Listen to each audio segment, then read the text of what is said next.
Telangana high court ने group 1 mains इम्तिहानात पर फैसला सुनाया। अदालत ने कहा कि इम्तिहानात में बेज़ाब्तिगियां पाई गई हैं। इसने हुक्म दिया कि आतोरुलवाशन का जाया दोबारा इम्तिहानात मुनक्किद हों। इस फैसले के बाद तलबा में खुशी और उम्मीद पैदा हुई है। BRS के रहनुमा के TR ने हुकूमत को सख्त पैगाम दिया। उन्होंने कहा कि रियासती हुकूमत बहानेबाजी छोड़कर तलबा के मुस्तकबिल से न खेले। के TR ने कहा कि यही तलबा की मेहनत है जिसके बिल बोते पर आप इक़्तिदार में बैठे हैं।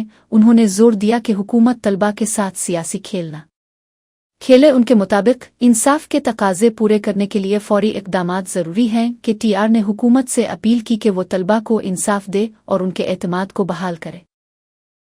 చివరికి విధి లేక మరి కోర్టును ఆశ్రయించిన విద్యార్థులకి నిరుద్యోగులకి ఇవాళ కోర్టు ఒక శుభవార్త చెప్పింది. ఎస్, మీరు చెప్పేది కరెక్టే. ఏదో లోటుపాట్లు ఖచ్చితంగా జరిగినాయి ఈ పరీక్ష నిర్వహణలో. ఈ పరీక్షను రద్దు చేయండి లేదా రీవాల్యుయేషన్ చేయండి అని 8 నెలల లోపల ఈ కార్యక్రమాన్ని చేయాలని చెప్పి రాష్ట్ర ప్రభుత్వానికి కోర్టు ఆదేశించడం జరిగింది. నేను రాష్ట్ర ప్రభుత్వాన్ని ఒకటే కోరుతా ఉన్నా, బేసిజానికి పోకండి, అనవసరపు హడావుడి చేయకండి, పిల్లల బాధ వినండి. ఎందుకంటే వాళ్ళు ఏండ్ల తరబడి ప్రిపేర్ అయినారు, వాళ్ళ ఓట్లతోనే మీరు గెలిచినారు, వాళ్ళ కష్టంతోనే ఇలా మీరు గద్దెనెక్కి కూర్చున్నారు.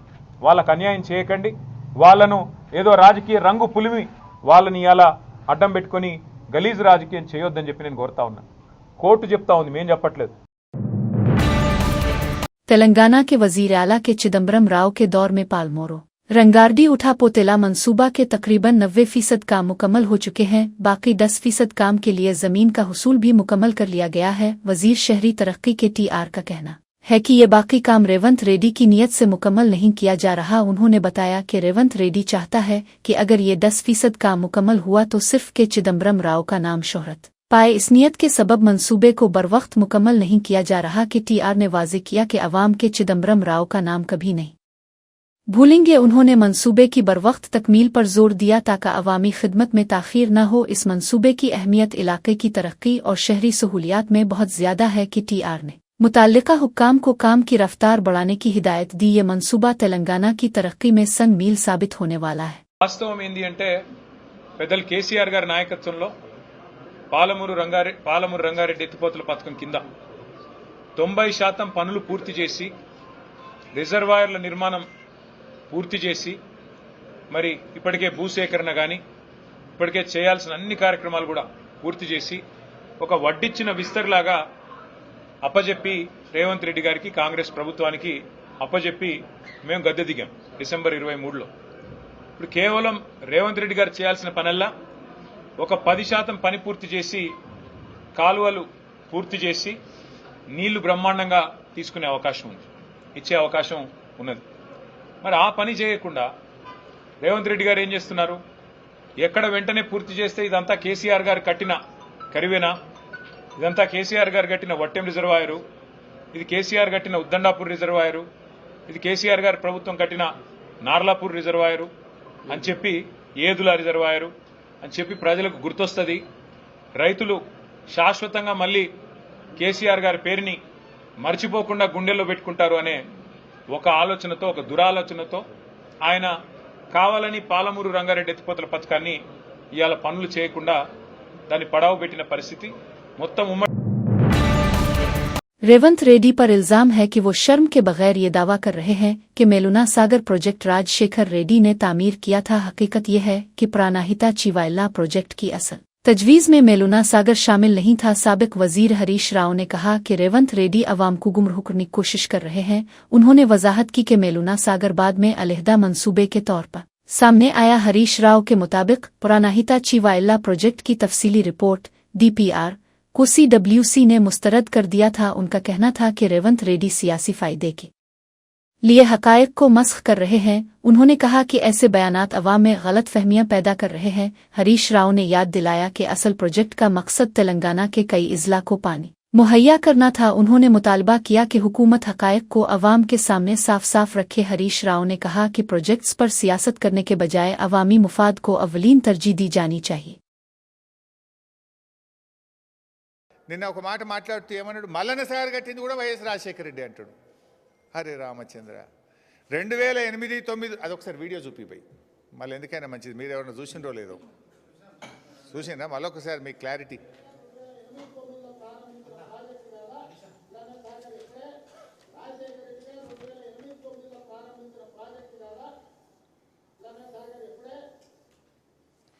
సో మల్లన్న సాగరు 2008-9లో రాజశేఖర రెడ్డి గారు కట్టిండు అంటాడు.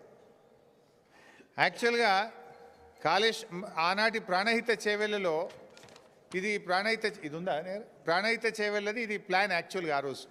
ఇందులో ఎక్కడైనా మల్లన్న సాగర్ ఉందా? ఇందులో ఎక్కడ లేదు. వాళ్ళు ప్రతిపాదించింది ఆ రోజు కేవలం 4 రిజర్వాయర్లు మాత్రమే ప్రతిపాదించారు. Anantagiri reservoir 1.7 TMC, Imambad reservoir 1.5 TMC, Tadakapalli reservoir 1 TMC, Tipparam reservoir 1 TMC, అన్ని కలిపితే 5 టీఎంసీలే. ఆనాడు 5 టీఎంసీలు మాత్రమే ప్రతిపాదించారు. మల్లన్న సాగర్ అనే ప్రతిపాదనే లేదు ఆ రోజు. ముఖ్యమంత్రి గారు ఒకసారి డిపిఆర్ తెప్పించుకొని చూడు, ప్రాణహిత చేవెళ్ళ డిపిఆర్ ఉంటుంది కదా ఆఫీస్లో. ఆ రోజు మల్లన్న సాగర్ ఉందా? మల్లన్న సాగర్ అసలు ఉందా? ఆ రోజు పెట్టిన రిజర్వాయర్లే 4, అన్ని కలిపితే 5 టీఎంసీలే వాటి కెపాసిటీ. ఆ రోజు కేంద్ర ప్రభుత్వానికి 2008లో మీరు డిపిఆర్ పంపితే 2012లో సిడబ్ల్యూసి డిపిఆర్ను తిప్పి పంపింది. ఇది నీళ్ళిచ్చే ప్రాజెక్టు కాదు, ఈ 4 రిజర్వాయర్లతో ఈ 5 టీఎంసీల సామర్థ్యంతో 16 లక్షల ఎకరాలు పారవు, కొత్త రిజర్వాయర్లు కట్టండి, పెద్ద రిజర్వాయర్లు కట్టండి, ఆన్లైన్ రిజర్వాయర్లు కట్టండి అని డిపిఆర్ను కేంద్రం తిప్పి పంపింది. సెంట్రల్ వాటర్ కమిషన్ రిజెక్ట్ చేసింది. నువ్వు ఈరోజు నిస్సిగ్గుగా మల్లన్న సాగర్ రాజశేఖర రెడ్డి గారే కట్టినరు అంటివి. పాపం రాజశేఖర రెడ్డి గారు బతుకుంటే ఈ అబద్ధాలు విని ఆయన కూడా సిగ్గుతో తలదించుకునేవాడేమో. అరే ఇంత ఘోరంగా అబద్ధాలు ఆడుతుండని బాధపడేవాడేమో. ఆయన ఆత్మ. तेलंगाना के वजीर आला रेवंत रेड्डी ने हाल ही में राजशेखर रेड्डी की जयंती तकारीब में शिरकत की। इस मौके पर उन्होंने कहा कि वो राजशेखर रेड्डी के कदमों के निशान पर चलेंगे, लेकिन अगले ही दिन उन्होंने टीडीपी को शानदार पार्टी करार दिया। साबिक वजीर और रुकन असेंबली सबीता इंदिरा रेड्डी ने इस बयान पर सख्त तनकीद की। उन्होंने कहा कि राजशेखर रेड्डी ने हमेशा टीडीपी और बीजेपी के खिलाफ जिदोजहद की थी। उनके मुताबिक अगर रेवंत वाकई राजशेखर रेड्डी के रास्ते पर चलना चाहते हैं तो उन्हें ये बात याद रखनी चाहिए। सबीता ने सवाल उठाया कि फिर वो बीजेपी से इत्तेहाद रखने वाली टीडीपी की तारीफ क्यों कर रहे हैं। उन्होंने कहा कि ये रवैया अवाम को गुमराह करने के मुतरादिफ है। साबिक वजीर के मुताबिक रेवंत के बयानात में तजाद साफ नजर आ रहा है। उन्होंने जोर दिया कि अवामी खिदमत में राजशेखर रेड्डी की असल फिक्र और जिदोजहद को सामने रखना चाहिए। మొన్న రాజశేఖర రెడ్డి గారి జయంతికి వెళ్ళారు, వర్ధంతికి సెప్టెంబర్ 2లో వెళ్ళినప్పుడు అక్కడ ఒక మాట మాట్లాడారు రేవంత్ రెడ్డి గారు. ఏమని మాట్లాడారంటే, రాజశేఖర రెడ్డి గారు చాలా గొప్పగా పనిచేశారు ప్రజల కోసం, రాజశేఖర రెడ్డి గారి ఆశయాన్ని సాధించే దిశగా నేను కూడా పనిచేస్తాను అని ఒక మాట మాట్లాడున్నారు. సంతోషం అనిపించింది. సరే ఎప్పటికైనా మార్పు వస్తే సంతోషం అనుకున్నాం. కానీ నెక్స్ట్ డేనే మళ్ళొక మీటింగ్లోకి వెళ్ళి చంద్రబాబు నాయుడు గారి పార్టీ టీడీపీ పార్టీ చాలా అద్భుతమైన పార్టీ అన్నాడు. మరి రాజశేఖర రెడ్డి గారు ఎవరి మీద పోరాటం చేశారు? బ్రతికినన్ని రోజులు చంద్రబాబు నాయుడు గారి మీద పోరాటం చేస్తున్నారు. ఈరోజు చంద్రబాబు నాయుడు గారు టీడీపీ పార్టీ, చంద్రబాబు నాయుడు గారు అనుకుని టీడీపీ పార్టీ ఎవరితో పొత్తు పెట్టుకొని పనిచేస్తుంది? బీజేపీతో పొత్తు పెట్టుకొని పనిచేస్తుంది. అదే బీజేపీ మీద, అదే టీడీపీ మీద బ్రతికున్న రోజులు రాజశేఖర రెడ్డి గారు పోరాటం చేస్తున్నారు. నిజంగా 2 రకాల మాటలు ఎట్లా మాట్లాడాలనిపిస్తుంది అనేది ఇప్పటికీ ఆశ్చర్యం వేస్తూ ఉంటుంది. నిజంగానే రాహుల్ గాంధీ గారు ఒకసారి ఆలోచించాలి. ఈరోజు ఇక్కడున్న కాంగ్రెస్ పార్టీ, ఆ రోజు మేము చాలా గొప్పగా చెప్తాం రాజశేఖర రెడ్డి గారి నాయకత్వంలో ఆ రోజున్న కాంగ్రెస్ పార్టీలో పనిచేసినాం. కానీ ఆ కాంగ్రెస్ పార్టీకి ఈ కాంగ్రెస్ పార్టీకి చాలా తేడా ఉంది. అది సోనియా గాంధీ గారి నాయకత్వంలో పనిచేస్తే ఈ కాంగ్రెస్ పార్టీ ఎవరి నాయకత్వంలో పనిచేస్తుంది అనేది కాంగ్రెస్ పార్టీ నాయకులు, కార్యకర్తలు ఆలోచించాలి. రాహుల్ గాంధీ గారు కూడా ఆలోచించాలి. ఈరోజు ఏం జరుగుతుంది, ఎవరి కోసం పనిచేస్తున్నారు ఇక్కడున్న. तेलंगाना में बीआरएस के रुकन असेंबली पिट कौशिक रेड्डी ने वजीर आला रेवंत रेड्डी के खिलाफ सख्त इल्जामात आयद किए। उन्होंने दावा किया कि 563 ग्रुप 1 की नौकरियां रेवंत रेड्डी के दौर में बीच दी गई। कौशिक रेड्डी ने मरकजी हुकूमत से मुतालबा किया कि सीबीआई तहकीकात करवाई जाए। उन्होंने कहा कि अदालत ने पहले ही गैर कानूनी कार्रवाइयों की निशानदेही कर दी थी। कौशिक रेड्डी ने कहा इसीलिए बांडी संजय को भी सीबीआई तहकीकात का मुतालबा करना चाहिए। रुकन असेंबली ने भर्ती के अमल में वसी पैमाने पर बदउनवानी का इल्ज़ाम लगाया। उन इल्ज़ामात ने तेलंगाना की सियासी सूरत-ए-हाल में शदीद गर्मी पैदा कर दी है। सियासी हलकों में इस मामले पर शदीद बहस जारी है। ये मामला हुकूमत और अपोजिशन के दरमियान तनाव को बढ़ा रहा है। अवाम और मीडिया भी इस केस को करीब से देख रहे हैं और शफ़ाफ तहक़ीक़ात के मुतालबा कर रहे हैं। ఏదైతే చెప్పినమో ఇవాళ న్యాయస్థానం కూడా అదే విధంగా ఇవాళ తీర్పు కూడా ఇవ్వడం జరిగింది. మరియు రేవంత్ రెడ్డి గారు ఇవాళ ఈ గ్రూప్ 1 పోస్టులని 563 పోస్టులని అమ్ముకొని డబ్బులు తీసుకొని ఇవాళ రిజల్ట్ ఇచ్చింది అనేది ఇవాళ క్లియర్గా కూడా కనపడతా ఉంది. ఇవాళ రేవంత్ రెడ్డి గారు ఖచ్చితంగా యువతకు అందరికీ కూడా ఇవాళ జవాబు చెప్పాల్సిన అవసరం ఉంది. మీరు ఏ విధంగా గ్రూప్ 1 పోస్టులను అమ్ముకున్నారు? ఖచ్చితంగా రేవంత్ రెడ్డి గారి మీద సిబిఐ కేసు వేయాలని నేను బీజేపీ వాళ్ళని కూడా నేను డిమాండ్ చేస్తూ ఉన్నాను. ఇలా ఆనాడు బాగా మాట్లాడిన బండి సంజయ్ గారు ఇవాళ సిబిఐకి ఇవాళ తనే హోమ్ మినిస్టర్, ఇవాళ దీంట్లో అక్రమాలు జరిగినాయని స్వయంగా కోర్టే చెప్పింది. ఇవాళ బండి సంజయ్ గారు ఇవాళ రేవంత్ రెడ్డి గారి మీద మీరు సిబిఐ कल वाकुंतला कविता ने नायब सदर के ओहदे के उम्मीदवार जस्टिस सुदर्शन रेड्डी की हिमायत का ऐलान किया। उन्होंने कहा कि जस्टिस रेड्डी की कानूनी खिदमत और अवामी जिंदगी में उनका किरदार मिसाली रहा है। कविता ने जोर देते हुए कहा कि ऐसे तजर्बाकार और बासलाहियत शख्सियत को मुल्क के आला ओहदे पर फाइज होना चाहिए। उन्होंने मजीद कहा कि उनकी मौजूदगी से पार्लिमानी जमहूरियत मजीद मुस्तहकम होगी। कविता ने कहा कि तेलंगाना अवाम भी इस फैसले पर फ़ख्र महसूस कर रहे हैं। उन्होंने जस्टिस रेड्डी को इंसाफ पसंद और अवाम दोस्त शख्सियत करार दिया। कविता के मुताबिक नायब सदर के तौर पर वो जमहूरियत की रवायात को मजीद मजबूत बनाएंगे। उन्होंने सियासी जमातों से अपील की कि वो इस फैसले की तायीद करें। कविता ने कहा कि ये वक्त है कि हम मेरिट और खिदमत की बुनियाद पर फैसला करें। उन्होंने जस्टिस रेड्डी को नायब सदर के लिए बेहतरीन इंतखाब करार दिया। ఎట్లా అయితే అన్యాయాన్ని ప్రశ్నించాలో అట్లానే మనవాడు అనుకున్నప్పుడు ఒక మేధావి రిటైర్డ్ సుప్రీంకోర్టు జస్టిస్గా పనిచేసినటువంటి వ్యక్తి సుదర్శన్ రెడ్డి గారు, మరి అటువంటి బిడ్డకు వైస్ ప్రెసిడెంట్ ఆఫ్ ఇండియాగా ఒక కంప్లీట్ ఆపోజిషన్ పార్టీ అభ్యర్థిగా దేశంలో ఉన్నటువంటి అనేక పార్టీలు సపోర్ట్ చేసినటువంటి వ్యక్తి గెలవాలని కోరుకోవడం కూడా అది డెఫినెట్గా ఒక పాజిటివ్ ప్రాంతీయవాదం అవుతుందని చెప్పి నేను మనస్ఫూర్తిగా భావిస్తూ ఉన్నాను. ఇది పార్టీలకు అతీతంగా తెలంగాణ బిడ్డ కాబట్టి ఆయనకు ఒక అవకాశం వచ్చింది కాబట్టి. అంటే నేను ఒక వ్యక్తిని ఎప్పుడు జీవితంలో మర్చిపోలేను. శేషన్ గారు అని ఉండే, టిఎన్ శేషన్ గారు అని. ఆయన వచ్చేంత వరకు కూడా ఎవరికి అసలు భారతదేశంలో ఎలక్షన్ కమిషన్ అని ఒకటి ఉందని మా సామాన్య ప్రజలకు తెలియదు. కానీ ఆయన వచ్చిన తర్వాత ఆ పోస్టుకు వన్నే వచ్చింది. సుదర్శన్ రెడ్డి గారు కూడా గెలిస్తే డెఫినెట్గా వైస్ ప్రెసిడెంట్ పోస్టుకు కూడా వన్నే తెస్తారని నేను అనుకుంటున్నాను. ఎందుకంటే అనేక సందర్భాల్లో ఆయన చూసినాం, ఆయన ఇచ్చినటువంటి పాజిటివ్ తీర్పులు కానీ ఆయనకు ఉన్నటువంటి కాన్స్టిట్యూషనల్ ఎక్స్పర్టీస్ కానీ చూసినాం. అటువంటి అవకాశం వారికి వస్తే బాగుంటుందని చెప్పి మనస్ఫూర్తి. कांग्रेस पार्टी को अक्सर बीसी कम्युनिटी के हुकूक के लिए लड़ने वाली पार्टी कहा जाता है, लेकिन सवाल ये उठता है कि बीसी लीडर हनुमंत राव को वाइस प्रेसिडेंट के उम्मीदवार क्यों नहीं बनाया गया। 2 तेलुगु रियासतों में कांग्रेस ने 12 रीदी रहनुमाओं को वजीर आला बनाया। क्या कांग्रेस ने कभी किसी दिन भी बीसी कम्युनिटी के लिए सोचा? ये बात के एपाल ने उठाई है। उन्होंने कांग्रेस पर भी सौहे की नुमाइंदगी न देने का इल्जाम लगाया। पॉलिसी और फैसलों में बीसी कम्युनिटी की नज़रअंदाज की गई। केपाल ने अवाम से भी इस मामले पर गौर करने को कहा। उन्होंने सियासी शफ़ाफियत और बराबरी की ज़रूरत पर जोर दिया। ये मामला तेलंगाना और आंध्र प्रदेश में सियासी बहस का मौजू बन गया है।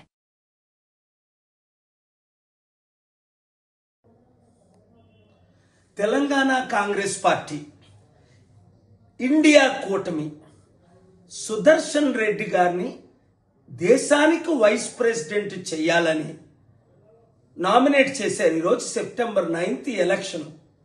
సూటిగా చెప్తున్నాను, ఒక బీసీ సీనియర్ మోస్ట్ లీడర్ అయిన హనుమంతరావు గారిని ఎందుకు నామినేట్ చేయలేదు?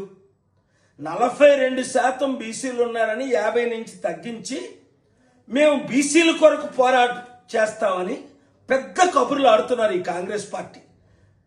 55 సంవత్సరాలు కాంగ్రెస్ పార్టీ దేశంలో ఏలింది. 12 మంది రెడ్డిల్ని ముఖ్యమంత్రి చేసింది 2 తెలుగు రాష్ట్రాల్లో. ఏ ఒక్కరోజైనా బీసీల పట్ల న్యాయం చేసిందా? లేదు. అదే ఒక హనుమంతరావు గారు లాంటి క్యాండిడేట్ని పెట్టమని నేను రికమెండ్ చేశాను, ప్రపోజ్ చేశాను. వాళ్ళ ఎంపీలు ఉంటుండగా మాట్లాడాను, చేయలేదు. చేసుంటే మోదీ మెడలో వంచి 788 ఎంపీలతో బెట్టింగ్ యాప్ లోక్సభలో రాజ్యసభలో బిల్లు పెట్టి పాస్ చేయించానా లేదా అంటే బహుజనులారా, బీసీ, ఎస్సీ, ఎస్టీ, క్రిస్టియన్, ముస్లిం ఆలోచించండి. నేను చెప్తుంది సత్యమా కాదా?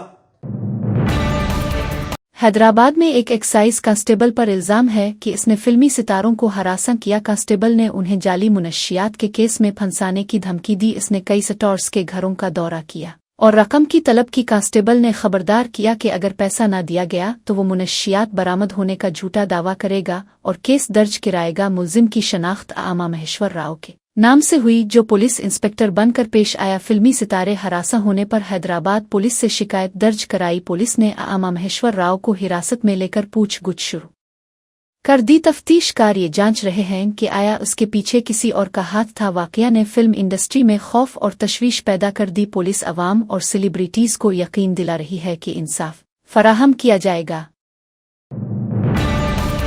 महबूबनगर जिला के मज्जेल मंडल में एक किसान ने तहसीलदार के दफ्तर में खुदकुशी की कोशिश की। किसान जमीन के मसाइल की वजह से शदीद परेशान था। इसने मायूसी में जहर खाने की कोशिश की। हैरानकुन तौर पर तहसीलदार पौली राजू इस दौरान अपने फोन में मसरूफ रहे। किसान की शनाख्त गजुल्ला करिश्निया गांव वादील्ला के रिहायशी के तौर पर हुई। मकामी लोगों ने अफसर की लापरवाही पर शदीद गुस्सा जाहिर किया। ये वाकया किसानों के बढ़ते हुए दबाव की अक्कासी करता है। ये इंतजामी लापरवाही और अवामी मुश्किलात की तरफ भी तवज्जो दिलाता है। इलाकाई कम्युनिटी ने फौरी इक़दामात का मुतालबा किया। ये केस किसानों की मुश्किलात और इंतजामिया की जिम्मेदारियों पर बहस का मरकज बन गया है।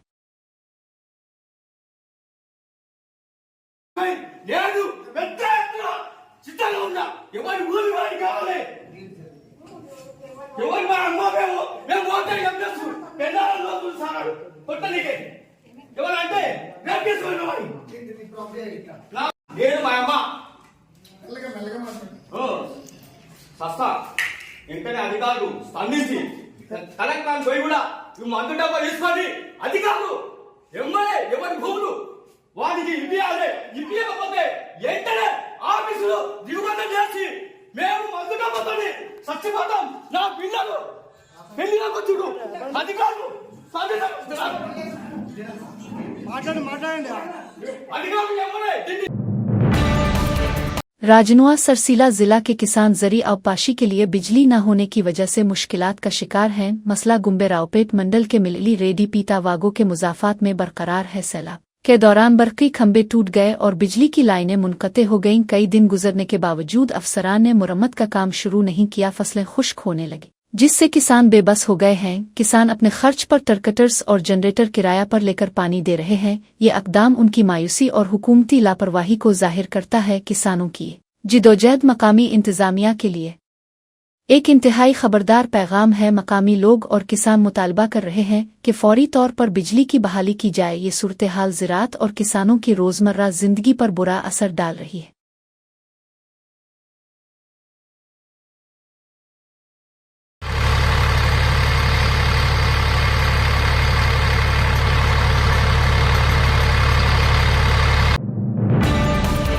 मेहदिक जिला के मुआतेराजपली गांव कुंडपली मंडल में एक ताकतवर गैस सिलेंडर धमाका ने एक घर को मलबे में तब्दील कर दिया। घर के अंदर गैस लीक का पता चला जिससे खौफ व हरास फैल गया। खानदान के अफराद घबराते हुए फौरी तौर पर बाहर निकल आए। चंद लम्हों बाद सिलेंडर जोरदार धमाके के साथ फट गया। धमाके के असर से घर फौरी तौर पर मुनहदिम हो गया। धमाके की शिद्दत ने महल्ले में भी खौफ व हरास पैदा कर दिया। खानदान खुशकिस्मती से बखैर व अमान बच गया। वाकया एक बड़ी तबाही से बचने की कहानी बन गया। इस धमाके ने गैस सिलेंडर की हिफाजत और एहतियात की ज़रूरत उजागर की। इलाकाई इंतजामिया और अहले महल्ला ने हादसे के बाद सूरत-ए-हाल का जायजा लिया। मिलोगो जिला में अहम सड़कें रेत के ट्रकों की वजह से जाम हो गई हैं। वेंकटापुरम चाला रोड पर बीचुवान गैर जिम्मेदारी से रेत के ट्रक पार्क कर रहे हैं। गाड़ियां कई किलोमीटर तक फंस जाती है जिससे शदीद ट्रैफिक जाम पैदा हो रहा है। रोजाना के मुसाफिर और ड्राइवर मुसलसल देर का सामना कर रहे हैं। मकामी लोगों का कहना है कि बार बार शिकायत के बावजूद अफसरान बेपरवाह हैं। अवाम हुक्काम की लापरवाही पर शदीद गुस्सा जाहिर कर रहे हैं। सड़कों पर गैर मुनज़्ज़म रेत की तरसील ने नक्लो हरकत को मुतासिर किया है। ये सूरत हाल न सिर्फ वक्त ज़ाय कर रही है बल्कि अवामी मुश्किलात भी बढ़ा रही है। लोग मुतालबा कर रहे हैं कि हुक्काम फौरी इक़दामात करें। बगैर ज़ाब्ते के रेत ट्रांसपोर्ट इलाका की सहल और महफूज नक्लो हरकत को शदीद नुकसान पहुंचा रहा है।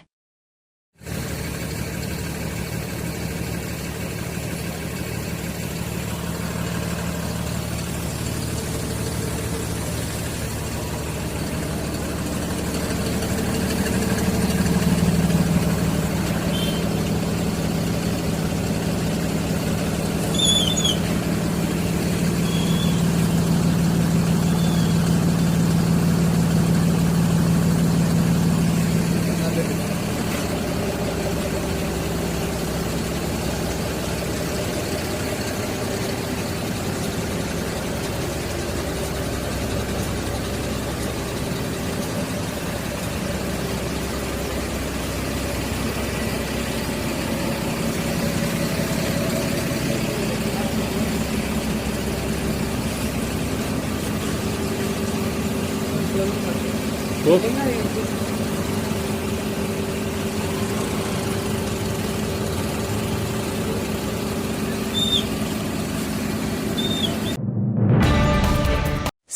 जिला के गाजुरेल मंडल सेंटर में किसान यूरिया स्टॉक की खबर सुनकर सुबह सवेरे एग्रीकल्चर मार्केट यार्ड पहुंच गए। लंबी कतारें जल्द ही बन गईं क्योंकि लोग अपना नंबर लेने के लिए इंतजार कर रहे थे। कतार में खड़ी ख्वातीन के दरमियान तनाव पैदा हो गया। जल्द ही एक शदीद बहस छिड़ गई। हुजूम के दौरान बाज ख्वातीन ने एक दूसरे पर चप्पलों से हमला कर दिया। इस मंजर ने मार्केट में हड़बोंग और खौफ पैदा कर दिया। दीगर किसानों की तवज्जो भी इस वाकये की तरफ गई। ये वाकया किसानों की ज़रूरी सप्लाई के लिए जारी जिदोजहद को उजागर करता है। मकामी इंतज़ामिया ने फौरी तौर पर सूरत-ए-हाल पर काबू पाने की कोशिश की। वाकया किसानों में बुनियादी ज़रूरियात की कमी और इंतज़ामी लापरवाही पर रोशनी डालता है।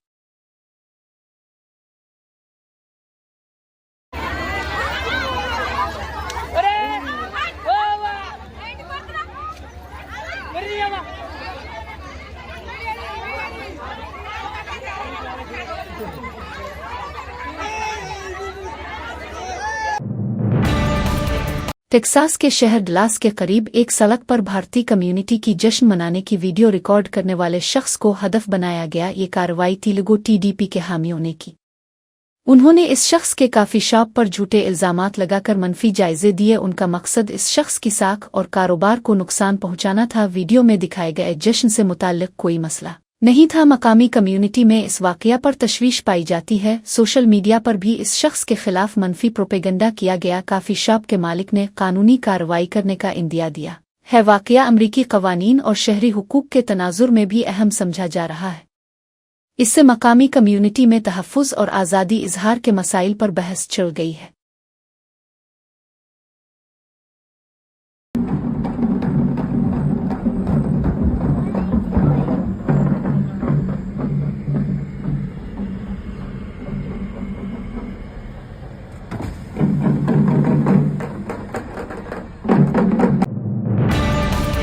तीम्पा पार्टी के रहनुमाओं ने जिन सीना पार्टी के कायदीन पर सड़क पर वहशियाना तशद्दुद किया। ये वाकया मशरक़ी गोदावरी जिला कोवोरू हल्का में पेश आया। जिन सीना के रहनुमाओं ने एहतजाज किया कि उन्हें नामजद उहदे नहीं दिए गए। उन्होंने शिकायत की कि कम अज़ कम एहतराम तो दिया जाता। जिन सीना के रहनुमा सड़क पर निकले तो टीडीपी के एमएलए वेंकटेश्वरावी ने उन पर हमला करवा दिया।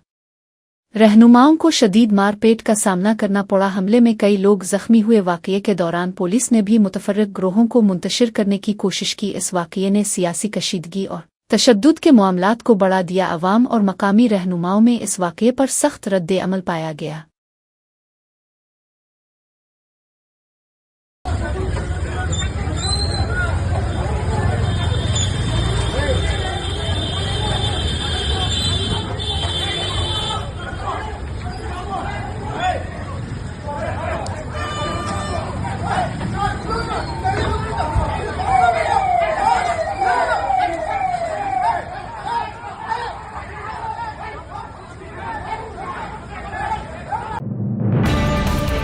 कुनो फिल्मों के मशहूर हीरो दर्शन ने जेल में अपनी हालत जार बयान की। उन्होंने अदालत में फरियाद करते हुए कहा कि वो कैद बर्दाश्त नहीं कर पा रहे। दर्शन ने कहा कि जेल के कमरे में सूरज की रोशनी तक दाखिल नहीं होती। उन्होंने शिकायत की कि कमरे में कपड़ों की बदबू फैली हुई है। उनके मुताबिक कमरा मुकम्मल तौर पर फंगस से भर गया है। उन्होंने कहा कि ऐसी हालत में जीना इंतहाई अजियतनाक है। दर्शन ने अदालत से कहा कि वो इस माहौल में जिंदा नहीं रह सकते। उन्होंने जज्बाती अंदाज में इल्तिजा की कि उन्हें जहर दे दिया जाए।